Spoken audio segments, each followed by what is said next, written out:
আমি আজকে আপনাদের সামনে যেহেতু আগামী সোমবার ইনশাআল্লাহ আমরা ঈদুল আজহা পালন করতে যাচ্ছি, এছাড়াও অত্যন্ত গুরুত্বপূর্ণ দিনসমূহের মাঝে আমরা অবস্থান করছি। পাশাপাশি আগামীকালকে হাজীগণ আরাফার মাঠে অবস্থান করবেন।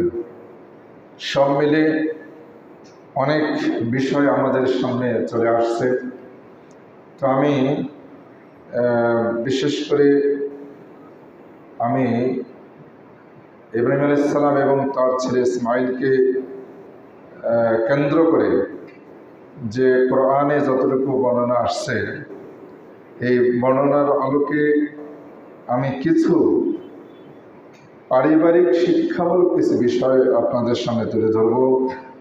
সাথে সাথে আরাফার দিনে আমাদের কি করণীয় এবং ঈদুল আজহার দিনেও কিছু দিন সম্পর্কে কয়েকটি অন্যায় কাজ যেগুলো আমাদের দ্বারা ঘটে, এমন কিছু বিষয় আমি আপনাদের সামনে অতি স্বল্প সময়ে সংক্ষেপে নিয়ে আসার চেষ্টা করব।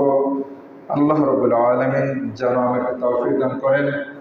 আমি যে বিষয়গুলো আপনাদের সামনে তুলে ধরতে চাচ্ছি, আল্লাহ রাব্বুল আলামিন যেন আমাকে তৌফিক দান করেন, আমি যেন আপনাদের সামনে অতি সংক্ষেপে এই স্বল্প সময়ে তুলে ধরতে পারি।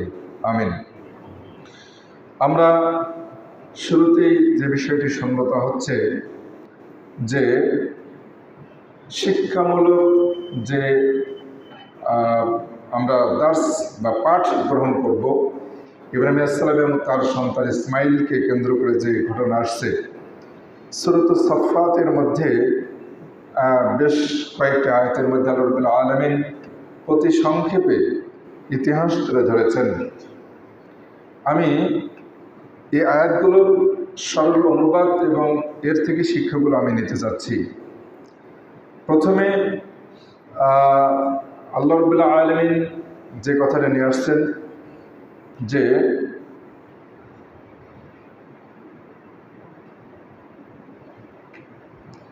আল্লাহ বলছেন, তিনি সূরাত সাফফাতের 99 নম্বর আয়াত থেকে আসছে, 100 নম্বর আয়াত থেকে বলা চলে যে রব্বি হাবলি মিনাস সালিহিন। আল্লাহ রাব্বুল আলামিন তিনি তার রবের কাছে দোয়া করলেন যে আল্লাহ আমাকে একটা সৎ সন্তান দান করুন, সালেহ সন্তান দান করুন। এই আয়াতের মধ্যে আমরা যেটা শিক্ষা পাবো তা হচ্ছে পারিবারিক শিক্ষা। সেটা হচ্ছে আমরা যখনই বাবা হতে যাচ্ছি, আমাদেরকে আল্লাহ রাব্বুল আলামিনের কাছে দোয়া করতে হবে যে আল্লাহ আমাদেরকে সালেহ সন্তান দান করুন। সালেহ নেক সন্তান, সালেহ মানে সৎকর্মশীল সন্তান দান করুন। সালেহ বলতে যত রকমের ভালো কাজ রয়েছে, যত ভালো গুণ রয়েছে, সমস্ত ভালো গুণ যার মধ্যে সমন্বয় ঘটে, এমন সন্তান আল্লাহ রাব্বুল আলামিনের কাছে আল্লাহ রাব্বুল আলামিনের নবী ইব্রাহিম চেয়ে নিলেন। আমরা এর বিপরীত কিছু নজির দেখতে পাই। যেমন নূহ আলাইহিস সালামের ঘরে অসৎ সন্তান এসেছিলেন, আসছিল কিনা? কাফের সন্তান এসেছিল।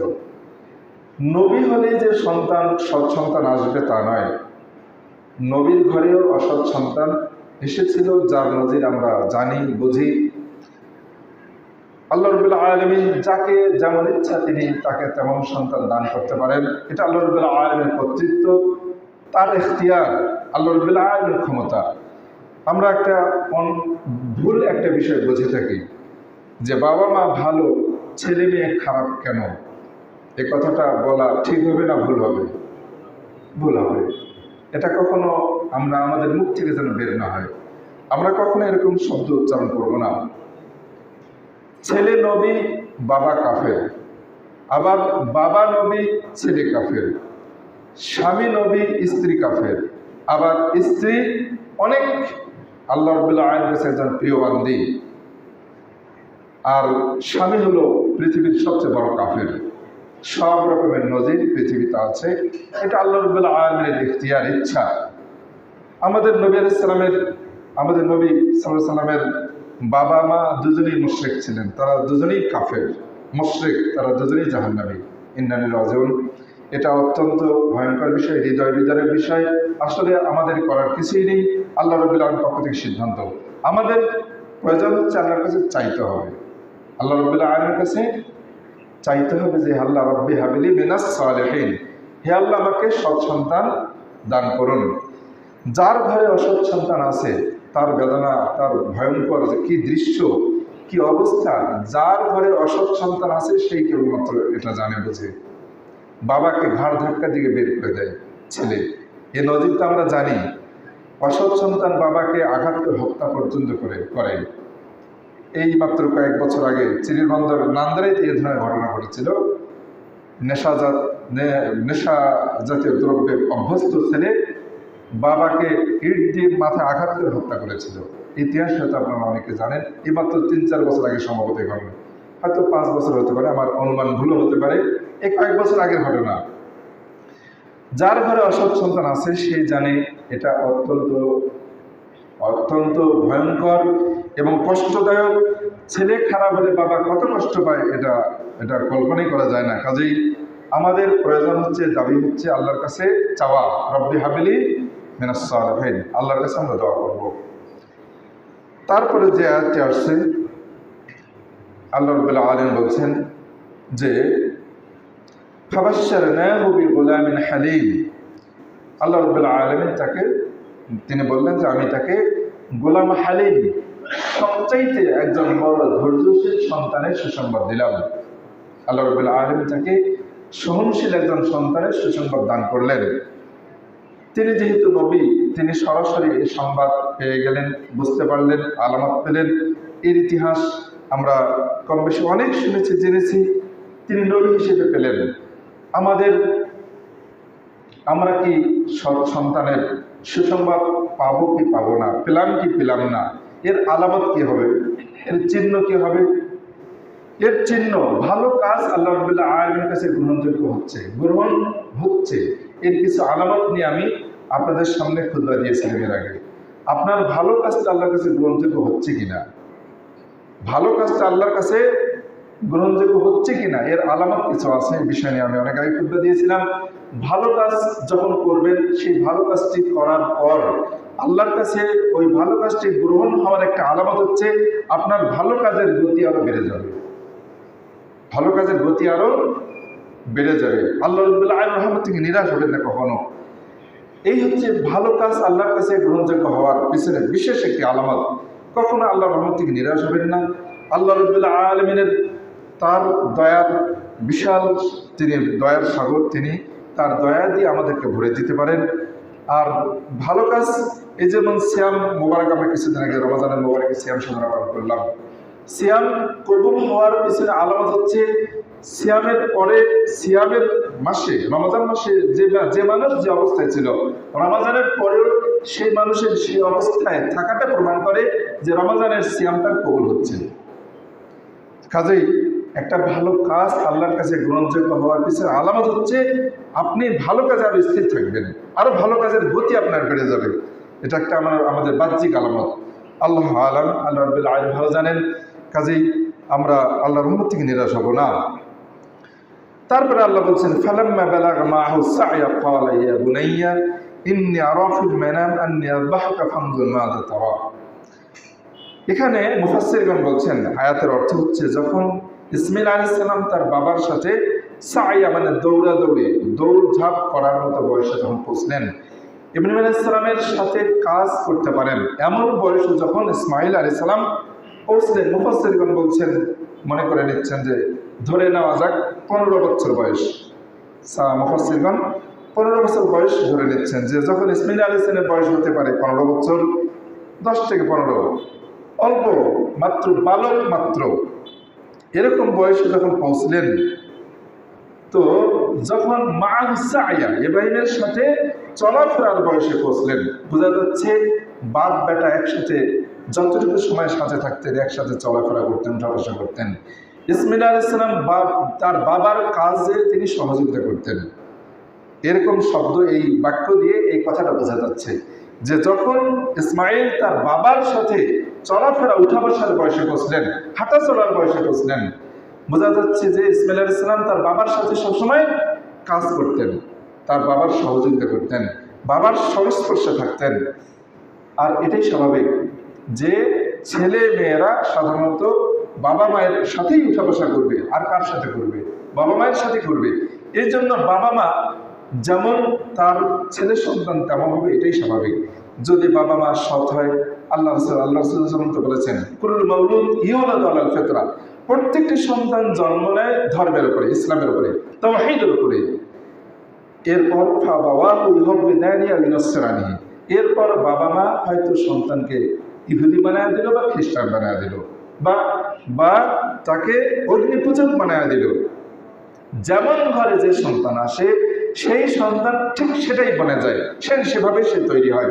কাজেই বাবা মা যদি দাড়িওয়ালা হয়, ছেলেও দাড়িওয়ালা হবে। বাবা মা যদি টাকুরের উপরে কাপড় পোশাক পরিধানকারী হয়, ছেলেও তাই হবে। ঠিক অনুরূপ বাবা মা যদি কোরআন হাদিসের বিষয়ে চর্চাকারী হয়, ছেলে মেয়ে সেদিক থেকে উৎসাহিত হবে।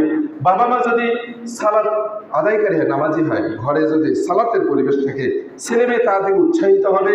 আমরা দেখি আজকের ইউটিউবের যুগে দেখি যে অনেক ছোট বাচ্চা মাত্র হয়তো 1 বছর বা 2 বছর বয়স কেবল হাঁটতে শিখেছে, এমন বাচ্চাও বাবার সাথে সালাত আদায় করতে চেষ্টা করছে।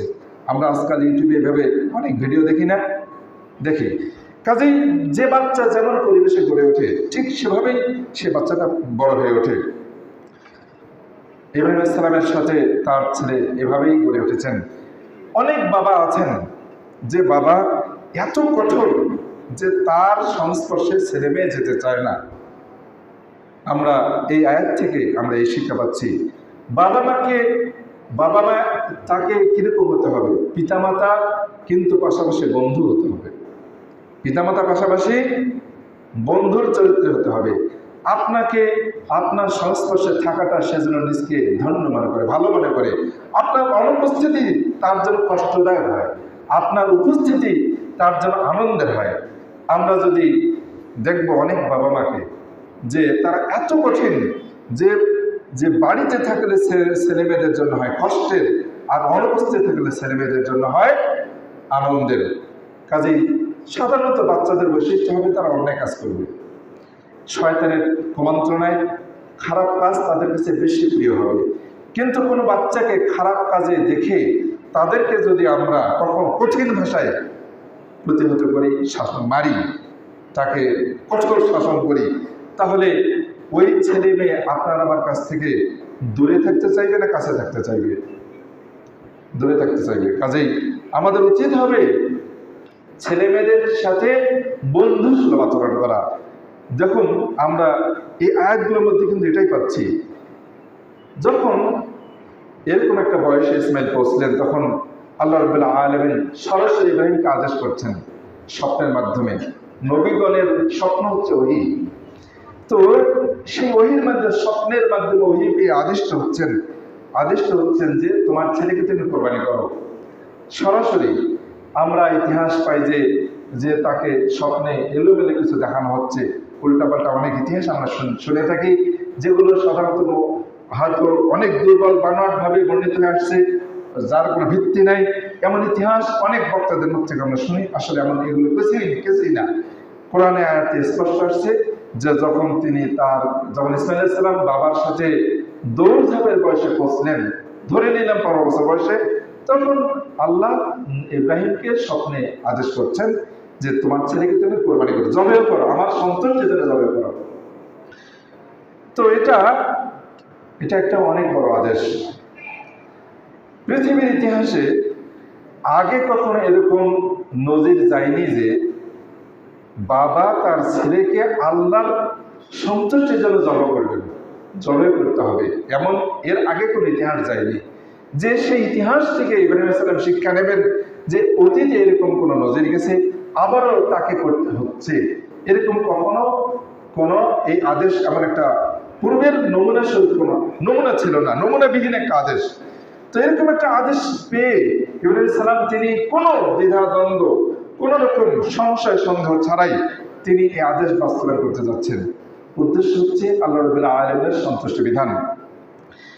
যখন ছেলে বাবার সাথে এরকম একটা বয়সে পৌঁছে, যখন হাদিসে আসছে বা তাফসিরে আসছে, ইব্রাহিম সালামের বয়স তখন প্রায় 80 থেকে 85-র মতো, অনেক বয় বৃদ্ধ তিনি।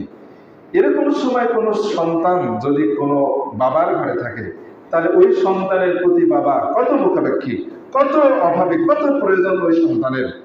এমন একটা সময়ে, এমন একটা বিশেষ মুহূর্তে, এটা একটা পারিবারিক অনেক বড় পরীক্ষা, পারিবারিক পরীক্ষা, যে আল্লাহ রাব্বুল আলামিন তার ছেলেকে জমা করতে বলছেন একটা বিশেষ মুহূর্তে, যে সময়ে সবসময় তার ছেলে তার সাথে উঠা বসা করছেন, কাজে লাগছেন।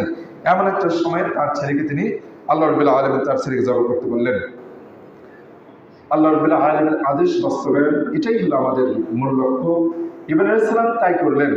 আমরা দেখব না যে কেন 5 ওয়াক্ত সালাত আদায় করতে হবে, কেন প্রতিটি রাকাতে দুটা করে রুকু, একটা করে রুকু, দুটা করে সাজদা দিতে হবে, কেন বা যোহরে 4 আগে 4 রাকাত সুন্নাত, পরে আবার 2, কেন আবার ফজরে 2 রাকাত সুন্নাত আর পরে 2 রাকাত ফরজ, এভাবে কেন আল্লাহ রাব্বুল আলামিন এই পদ্ধতিতে কেন দিলেন, কেন বা সিয়াম পালন করতে হবে, কেন বা হজ করতে হবে, কেন একটা আল্লাহ একটা ঘর উঠে দিলেন, সেই ঘরে চারপাশে দৌড়ঝাঁপ ঘুরতে হবে, কেন 2 পাহাড়ের মাঝখানে দৌড়ঝাঁপ করতে হবে, কি কারণে?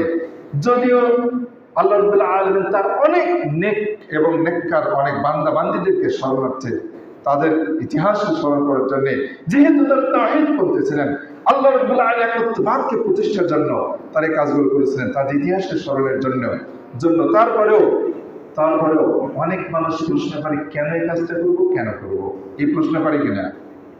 কেন কোনো উত্তর নাই, কেন কোনো উত্তর নেই। আল্লাহ রাব্বুল আলামিন তিনি আমাদেরকে করতে বলছেন, তাই করবো, এটাই হল মূল কথা, এটাই সর্বোচ্চ, সবশেষ এবং সবচেয়ে প্রধান এবং সর্বপ্রথম উত্তর এটাই। কাজেই ইব্রাহিম আলাইহিস সালাম তিনি তাই করলেন।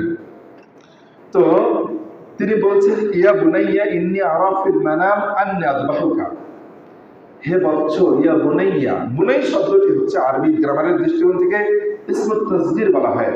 এটা হলো মানে স্নেহের সুরে এই শব্দটা ব্যবহার করা হয়। হে প্রিয় বৎস, প্রিয় বাবা, হে আমার প্রিয় মা, হে প্রিয় ছেলে, হে প্রিয় অমুক, এই প্রিয় শব্দ, এই শব্দটি আরবি গ্রামারে প্রিয় অর্থ আসে। কাজেই তিনি তার ছেলেকে বলছেন, হে বাবা, হে প্রিয় বৎস, ইন্নী আরা ফিল মানাম আন্নী আযবাহুকা, আমি স্বপ্নে দেখছি যে তোমাকে জবাই করছি, ফানজুর মাযা তারা, তোমার মতামত কি? আমরা এখানে পারিবারিক কি শিক্ষা নেব? দেখুন, ইব্রাহিম আলাইহিস সালাম তিনি তার আল্লাহর পক্ষ থেকে একটা ফরজকৃত আদেশ পেয়ে গেলেন। আল্লাহর পক্ষ থেকে ফরজকৃত আদেশ, এখতিয়ারভুক্ত না, করলেও করতে পারেন, ছাড়লেও ছাড়তে পারেন, এমনটা নয়। কেমন আদেশ? আবশ্যক, ফরজ করতে হবে, আল্লাহর পক্ষ থেকে আদেশ। এই ফরজ করা আদেশ পাওয়ার পর তিনি ছেলের উপরে একেবারে চূড়ান্তভাবে তিনি বলতে পারতেন যে আমি তোমাকে জবাই করব, তুমি প্রস্তুত হও। এই কথাটা এইভাবেই ইব্রাহিম আলাইহিস সালাম তার ছেলেকে এইভাবে আদেশ করলেন না, বললেন না আল্লাহর পক্ষ থেকে আদেশ, তোমাকে আমাকে এই কাজ করতে হবে, তুমি প্রস্তুত হয়ে যাও, এইভাবে কিন্তু ইব্রাহিম আলাইহিস সালাম তার ছেলেকে বললেন না। কি বললেন? একটা ফরজকৃত বিধান আল্লাহর পক্ষ থেকে তিনি তার মতামত যাচাই করছেন, মানে এমনভাবে মতামতটা ব্যক্ত করছেন যে এর মধ্যেই একটা বিশাল শিক্ষা আমরা পাই। কি শিক্ষা? আজকাল আমাদের বাচ্চাদের দেখবেন, আমরা বাচ্চাদেরকে আদেশ করব কঠিন ভাষার মাধ্যমে না নরম ভাষার মাধ্যমে? কোনটা? নরম শব্দের মাধ্যমে। সাধারণত বাচ্চারা কখনো মানে বাধ্যবাধকতা এটাকে পছন্দ করে না। বাচ্চারা পছন্দ করে আদর করে বলবেন, এটাকে পছন্দ করে। যখনই আপনি কোনো বাচ্চাকে, এমনকি শিশু পর্যন্ত যদি আপনি বাধ্য করেন কোনো কাজে, শিশু পর্যন্ত আপনার কাজটা শুনতে চাইবে না। মাত্র কয়েকদিন আগে একটা মারাত্মক একটা প্রমাণ, এক বাবা আর এক মা তার এক শিশুকে, আমি যেটা জানি এক স্পষ্ট, সেটা হচ্ছে মা ছেলেকে বলছে, বাচ্চাটার বয়স হচ্ছে 5 বছর পার হলো, তো বাচ্চাকে মা একটা কাজের কথা বলছেন, বাবা এই কাজ করো, তখন শিশু ডাইরেক্ট বলে দিল, না আমি করবো না। একটু পরেই বাবা ঘরে চলে আসলেন। বাবা ঘরে আসা মাত্রই, বাবা যখনই তার ছেলেকে বললেন যে বাবা তুমি এই কাজটা করো, সাথে সাথে বাচ্চাটা করে ফেললো, বাচ্চাটা করে ফেললো। বাবা বলছিলেন আদরের সুরে, মা বলছিলেন খুব কঠিন ভাবে, তো মা তৎক্ষণাৎ বাচ্চাকে বললো যে আমি বললাম তুমি করলে না, তোমার বাবা বললো সাথে সাথে তুমি করলে কেন? তখন তখন বাচ্চাটা বললো আমার আব্বু আমাকে যে আদর করে বেশি, এভাবে সে বললো। বাচ্চাটা এভাবে উত্তর দিল। তো আসুন, সাধারণত বাচ্চাদের, আজকের বাচ্চাদের অবস্থাটা কিন্তু অনেক, এটা আমরা হারে হারে টের পাচ্ছি। সাধারণত বাচ্চাদের যখনই আপনি বাধ্য করতে যাবেন, সাধারণত বাচ্চারা হয়তো আপনার কথা নাও শুনতে পারে, কিন্তু যখনই আপনি স্নেহের সুরে আস্তে করে অর্থাৎ আদরের সাথে বলবেন, তখন তার কাছে অনেক কঠিন হলেও সেটা সে করবে, নির্দ্বিধায় করবে। এটাই আমরা এই আয়াত থেকে শিক্ষা পাচ্ছি। আমরা বাবা, যারা বাবা রয়েছি, মা রয়েছে, আমাদের কর্তব্য হচ্ছে সন্তানদের প্রতি অত্যন্ত স্নেহশীল আচরণ করা, খুব কোমল স্বরে কথা বলা। তাহলে ইনশাআল্লাহ আমাদের ভালো কথাগুলো তারা শুনবে আর নিষেধগুলো থেকে তারা বিরত থাকবে। বাস্তবে ইব্রাহিম আলাইহিস সালাম তাই করেছিলেন। যদি আল্লাহর পক্ষ থেকে আদেশ করা বিধান, বাস্তব নবী তিনি আল্লাহর পক্ষ থেকে আদেশ পেলেন, করতেই হবে এমন একটা কাজকেও ইব্রাহিম আলাইহিস সালাম তার সন্তানের সামনে মতামত ব্যক্ত করার মতো, তার কাছ থেকে, তার মুখ থেকে শোনার জন্য তিনি একেবারে কোমল স্বরে কথা বলছেন। হে প্রিয় বৎস, তুমি কি মনে করো যে আমি আরাফুল মানাম, আমি স্বপ্নে দেখছি যে তোমাকে জবাই করছি, তো তুমি কি বলতে চাও? মা যা তারা, তুমি কি বলতে চাও?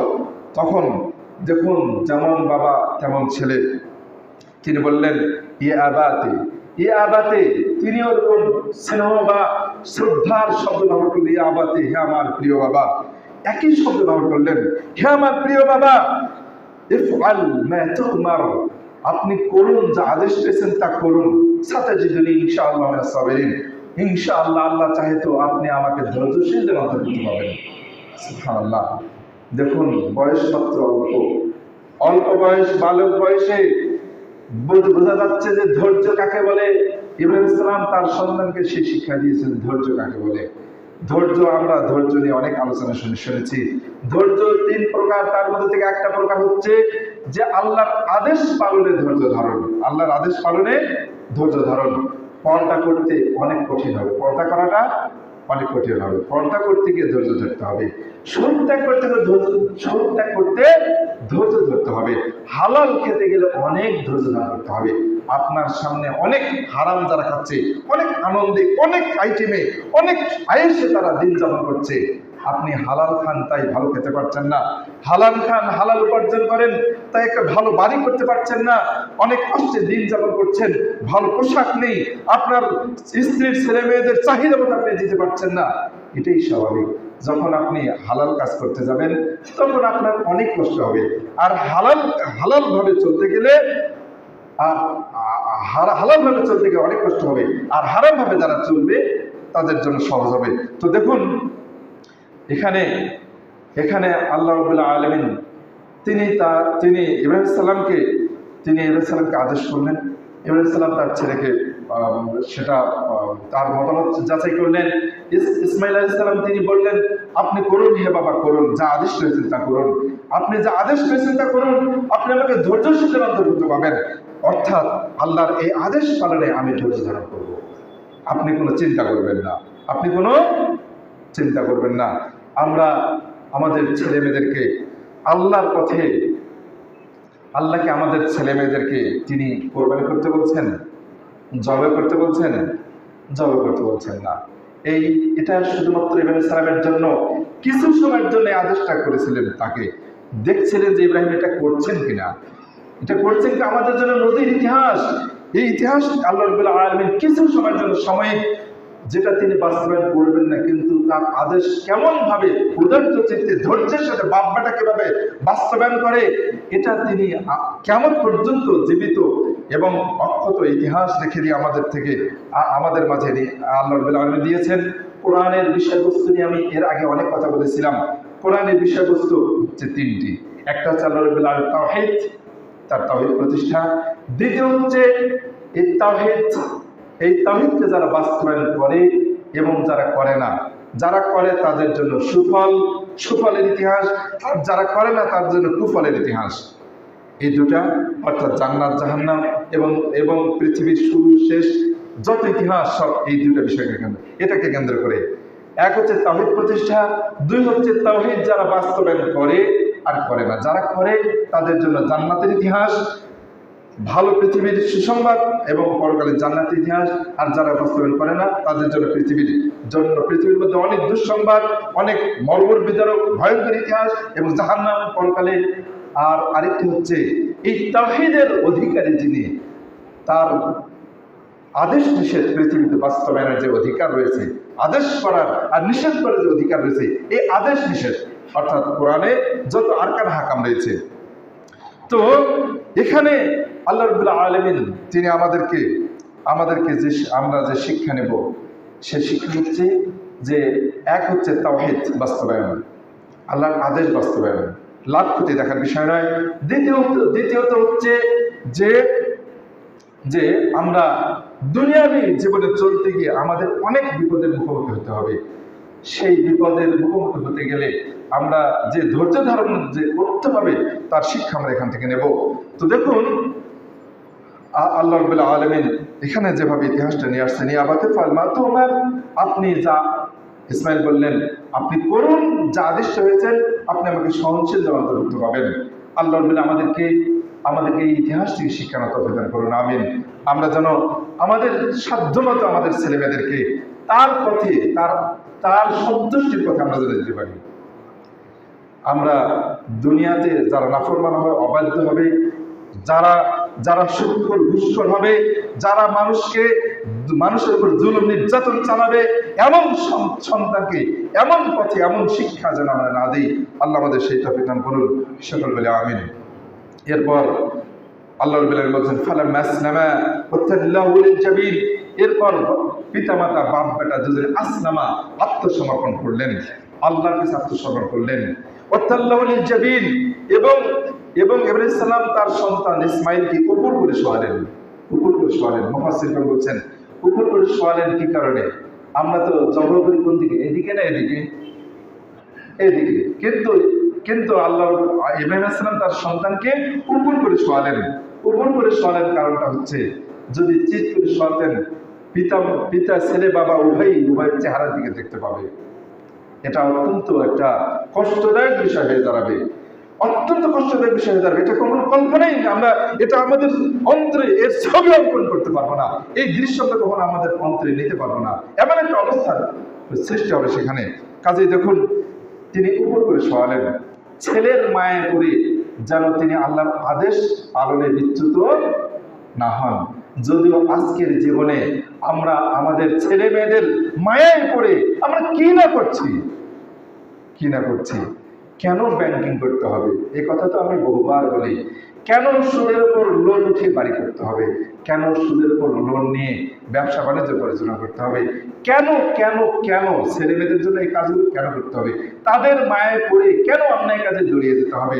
খিজির আলাইহিস সালাম একটা ছেলেকে, যে মুসা আলাইহিস সালামকে সাথে নিয়ে খিজির যে 3টা ঘটনা ঘটিয়েছিলেন, 3টা কাজ করেছিলেন, তার মধ্যে একটা হচ্ছে একটা ছোট বাচ্চাকে খিজির হত্যা করলেন, মেরে ফেললেন, আল্লাহর আদেশে করলেন। কি কারণে করলেন? পরবর্তীতে খিজির মুসাকে উত্তরে বললেন যে আল্লাহ রাব্বুল আলামিন আমাকে আদেশ করেছেন, এই ছেলেটা যদি বড় হয় তাহলে পিতামাতার অবাধ্য সন্তান হবে।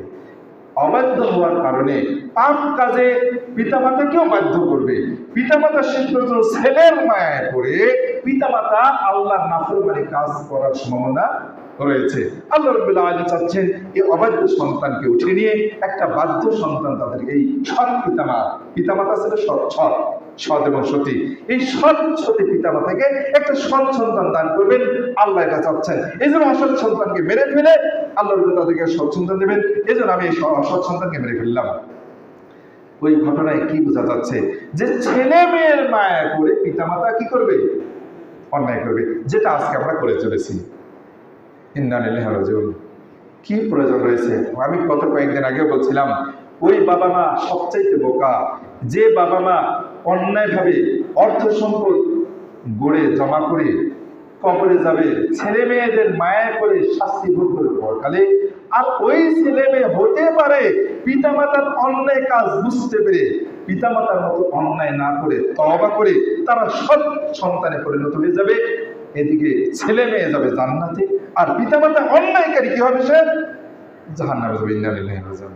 এর চেয়ে বোকা আর কে হতে পারে? আল্লাহ আমাদেরকে আল্লাহ আমাদেরকে এরকম বোকা না সেজে সত্যিকার নিজের উপকারের জন্য ভালো কাজ করার তৌফিক দান করুন। আর ইব্রাহিম ইসলাম তার সন্তানকে জব করার জন্য প্রস্তুত হলেন, জব করার চেষ্টা করছেন, জব করার প্রস্তুত হলেন, ছেলের মায়ায় যেন তিনি না পড়েন এ কাজ করার চেষ্টা করলেন। কিন্তু ইব্রাহিম, আল্লাহ রাব্বুল আলামিন তিনি ডাক দিলেন, হে ইব্রাহিম, আমি ডাক দিলাম, আল্লাহ বলছেন আমি ডাক দিলাম, হে ইব্রাহিম তুমি তোমার স্বপ্নকে সত্যে পরিণত করলে। সুবহানাল্লাহ। দেখুন, আমরা যদি কোনো ভালো কাজ করি, কোন একটা ভালো কাজ ভালো করলাম, আমরা বুঝতেছি যে ভালো কাজ করলাম, এই ভালো কাজটা যদি আল্লাহ আপনাকে ডাক দিয়ে বলেন যে তুমি ভালো কাজ করলে, কিরকম খুশি হব আমরা, কিরকম খুশি হব? আল্লাহ রাব্বুল আলামিন ইব্রাহিম সালামকে তিনি এভাবে ডাক দিয়ে বলেন, তুমি তোমার স্বপ্নকে সত্যি পরিণত করলে, এবং ইন্না কাযালিকা নাজজিল মুহসিনিন, আল্লাহ রাব্বুল আলামিন বলছেন আমি এভাবেই মুহসিন যারা সৎকর্ম করেন সে যারা মুহসিন। ইহসান কাকে বলা হয়?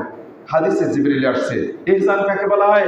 ইহসান তাকে বলা হয় যখন কোন ব্যক্তি সালাতে দাঁড়াবে তখন সে যেন ভাবছে আমি আল্লাহকে দেখতে পাচ্ছি। আর যদিও আল্লাহকে কেউ না দেখে তাহলে ভাবতে হবে যে আল্লাহ তাকে দেখতে পাচ্ছেন।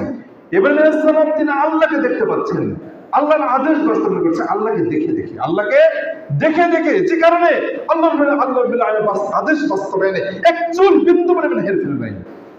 ঠিক আজও যদি আমরা আল্লাহকে আমাদের ইবাদতে আল্লাহকে দেখতে পাই, আল্লাহর আদেশ এভাবে আমরা বাস্তবায়ন করতে পারবো ইনশাআল্লাহ।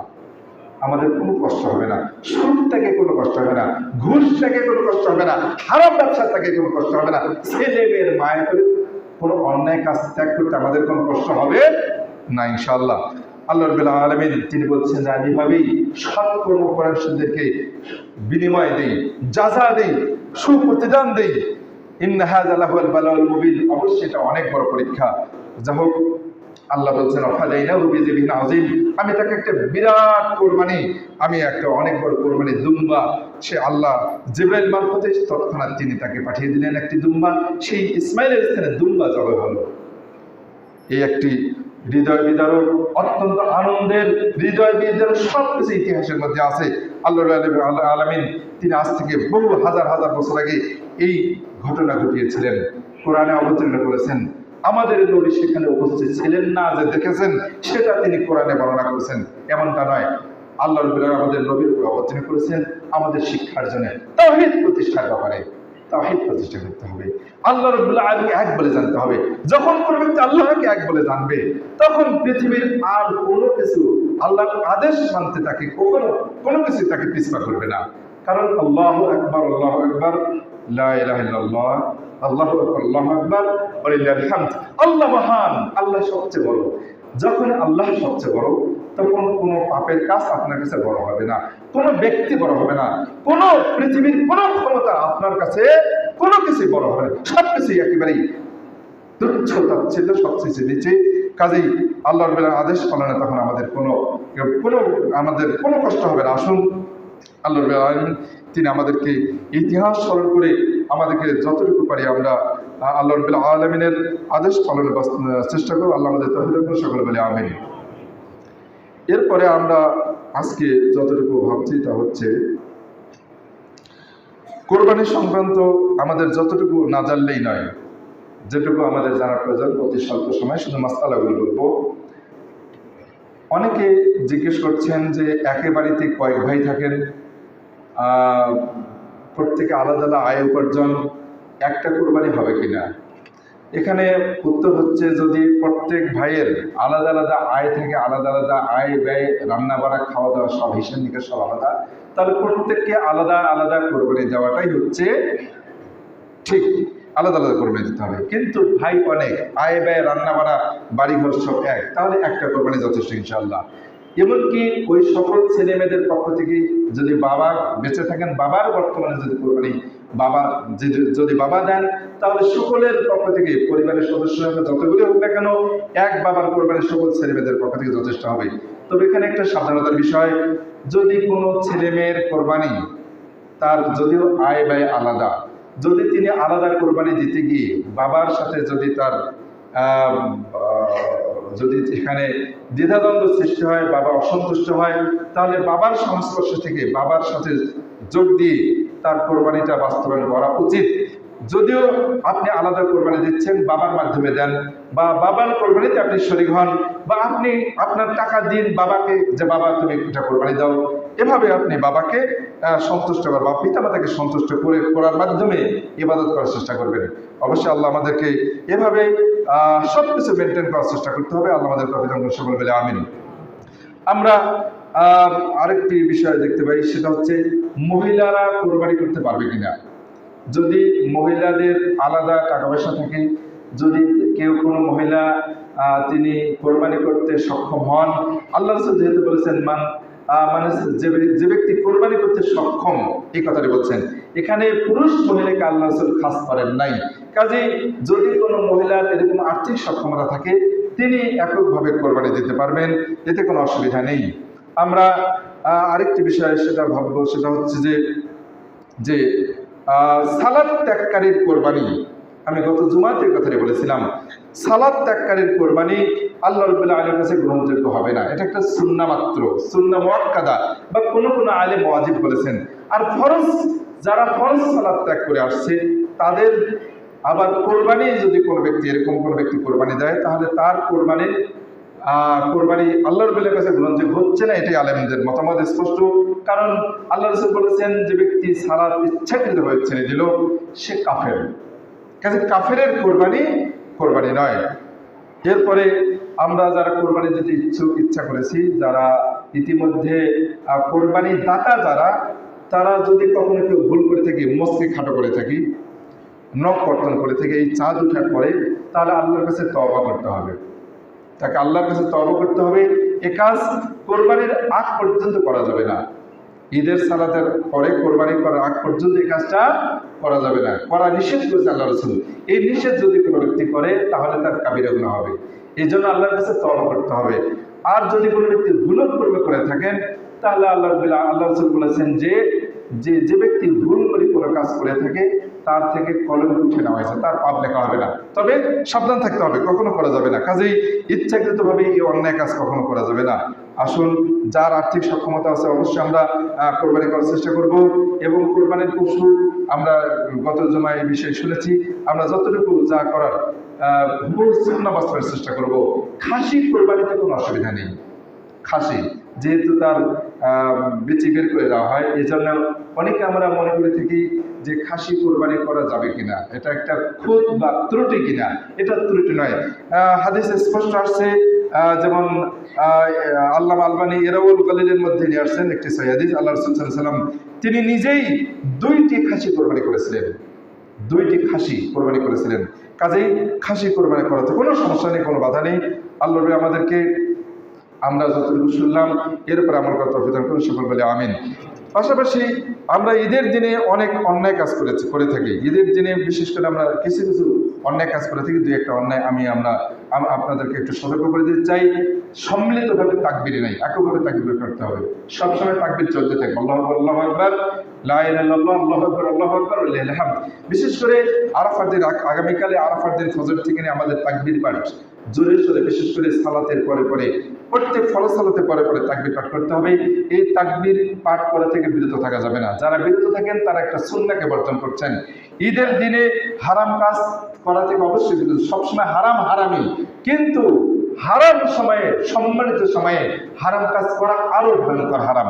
ওই দিনগুলোতে আমরা হারাম কাজ করা থেকে অনেক বেশি বিরত থাকার চেষ্টা করব। গান শোনা থেকে বিরত থাকার চেষ্টা করব। পর্দাহীন অবস্থায় মা বোনদের বাহিরে ঘোরাফেরা অবশ্যই করা থেকে বিরত থাকতে হবে, পর্দা গ্রহণ করতে হবে। এরপর আমরা কোরবানির পশু জবাই করার পূর্বে নখ চুল কর্তন, এটা তার যা হয় কি, আমরা কোরবানির যে পশু জবাই করবে, বিশেষ করে সমাজে যারা রয়েছে, কোরবানির পশুর রক্ত এগুলো আমরা রাস্তায় যেখানে সেখানে ফেলে মানুষদেরকে কষ্ট দেব না। যদি আমরা এটা কষ্ট দিই, এটা মানুষদেরকে কষ্ট দেওয়া অনেক বড় অন্যায়। আমরা কখনো এমন জায়গা বেছে নেব যেখানে মানুষদের কোনো ক্ষতি হবে না। মানুষের দৃষ্টির অগোচরে যদি আপনার কোরবানি হয়, আরো বেশি ভালো।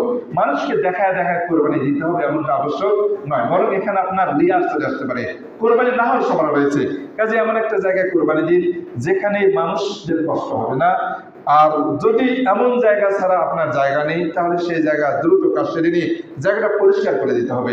আমরা সাবধান থাকবো, নিজেই ময়লা আবর্জনা করা থেকে বিরত থাকার চেষ্টা করবো, মানুষদেরকে কষ্ট দেবো না। আল্লাহ আমাদের তৌফিক করুন, সকল বলে আমিন। ঈদের দিনে বিশেষ করে কবর জিয়ারত করাটা এটা একটা বেদাতের অন্তর্ভুক্ত। আমরা এই কাজটা করবো না। আমরা এভাবে মহিলারা পুরুষদের পোশাক করবে, পুরুষরা মহিলাদের মতো হয়ে যাবে, এই কাজ করা থেকে আমরা বিরত থাকবো। আল্লাহ আমাদের তৌফিক দান করুন, সকলে আমিন। আমরা এই অন্যায়, বিশেষ করে অপচয় করা থেকে দূরে থাকবো।